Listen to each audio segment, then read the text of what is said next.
Hey friends, and happy day 4 of our motivation challenge. I got my matcha latte today. I thought I'd switch things up. I'm normally like a serious coffee drinker, but I don't know. I was just feeling more like matcha. It's very green though, and I talk with my hands a lot, so we're just gonna set it over here so I don't spill on myself while we chat today. But I'm really excited about today because it's all about pushing through the pain. So the last couple days we have talked about the importance of self-esteem and confidence and how they relate to motivation, and how those negative self-thoughts that we have, the things that we've told ourselves for years and years, and those stories that we've told need to change in order to change our ability to be motivated, to love ourselves more, to understand that we are worthy and that we are worth it. We talked about how important it is to make time for yourself, to prioritize yourself so that you're able to not only recognize those things that need to change, but actually start changing them. So today we're going to really talk about how to make those changes happen. So sometimes change is very simple, but that doesn't mean it's easy. It can be extremely emotional. It can be really hard. It can make you and people around you uncomfortable.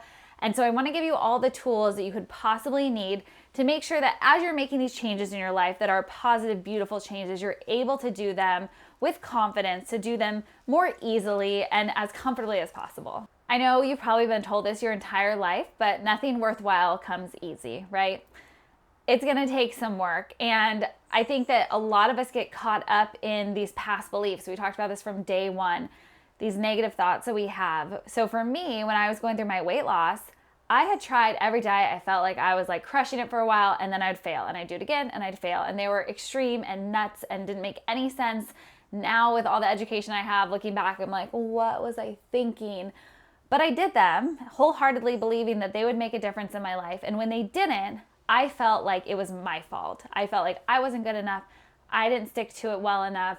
I wasn't committed enough. I didn't have enough motivation.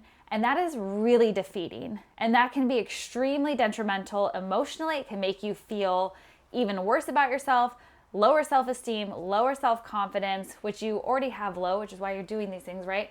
So it's just this bad negative cycle, and getting out of that can be hard. But luckily, you have this amazing team of women in Team LSF that are here to support you, to help give you everything you need to just stay positive and push through any of those painful moments as you're making these changes.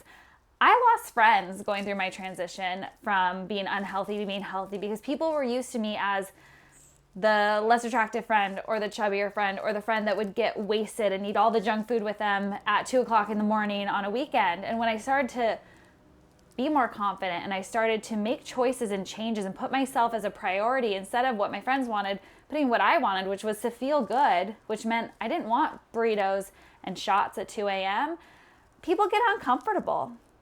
And that's hard to deal with. And it's hard to look at a friendship that you thought was like meaningful and deep and realize, oh, this is really just a friendship of convenience and circumstance. And I think one of the toughest things for me was to reconcile those emotions and those feelings. And it was very painful.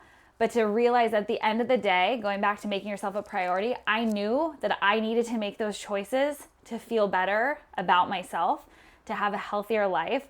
And if that's all those friendships were, then that wasn't healthy to begin with. And that wasn't good or positive in my life anyway. And so it's a hard thing to be okay with and to move past, but that's part of growing, and that's kind of those growing pains as you mature and as you really do become more confident in who you are and what you want out of life, and actually making steps to make changes.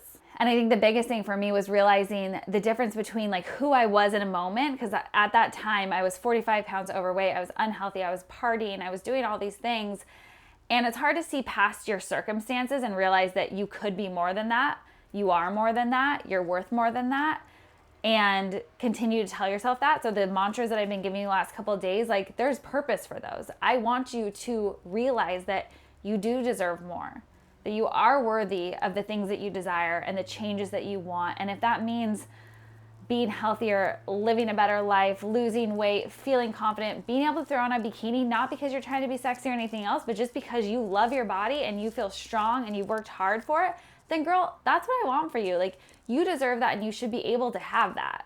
But being this insecure girl that I was when I was overweight, it was really hard for me to go from feeling, I'm going to be really blunt, but like, and I know some of you are going to be like, you're not, or you weren't, whatever, but like, this is how I felt. So that's all I can say. Feeling fat, feeling disgusting, feeling gross, feeling unattractive, just feeling like I can't, there's not even an adjective, it's just like that's all I can give you.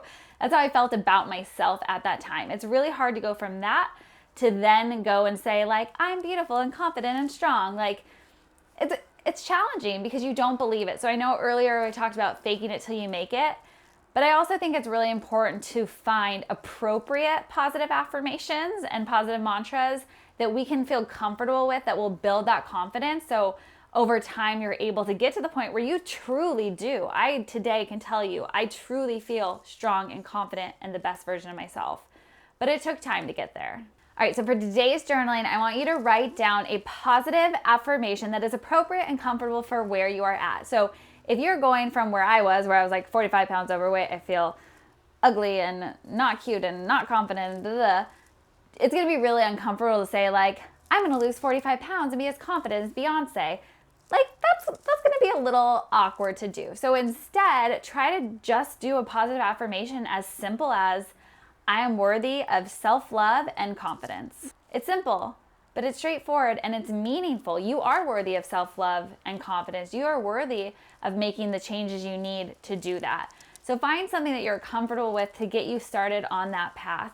And you will eventually get you there. The more you focus on it, the more you start making those changes, the more you constantly affirm yourself with that positive thought, you're gonna see the changes happen and you'll truly start to believe it. I think another thing that I've learned through my own transformation and life and experiences and dealing with friends and dealing with change and different things is that the temptation to quit is the strongest right before you succeed. You feel burnt out, you feel beat up. There are times where you just feel like it's still just far enough that you like can't quite get there, but you can. And if you can hold on and you can push past that moment of temptation, that moment of weakness, that moment where it's really hard and really painful, if you can hang on just a little bit, give yourself those positive affirmations to push you over the hump, even if you have to fake it a little bit till you make it, you will see incredible things start to happen. I always tell women that take my fitness classes, or I tell you guys this in the videos all the time too, like the moment you feel like you're gonna give up in a class, right? You're like shaking your muscles like, no, I can't do this, I can't do this.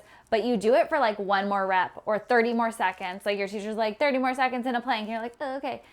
When you can push past that and you do it, oh my gosh, you feel so strong. You feel so confident. You feel so motivated to get back to that class, to get back on YouTube, to do that next workout in that video because you realize like you can do it. You are completely capable. You made your yourself a priority. You have that self-respect and self-love. You're developing the confidence and you're pushing past the pain, and that is where the motivation explodes. Okay, you guys, we have one more day together in this challenge. I really hope that this has been really impactful for you and that you're learning so much about yourself and finding that motivation and those changes. And tomorrow is just gonna like come all together and be so incredible. So make sure you check your email first thing in the morning to get your video. Head over to the blog to get all the little daily tasks and challenges, and I'll see you guys tomorrow.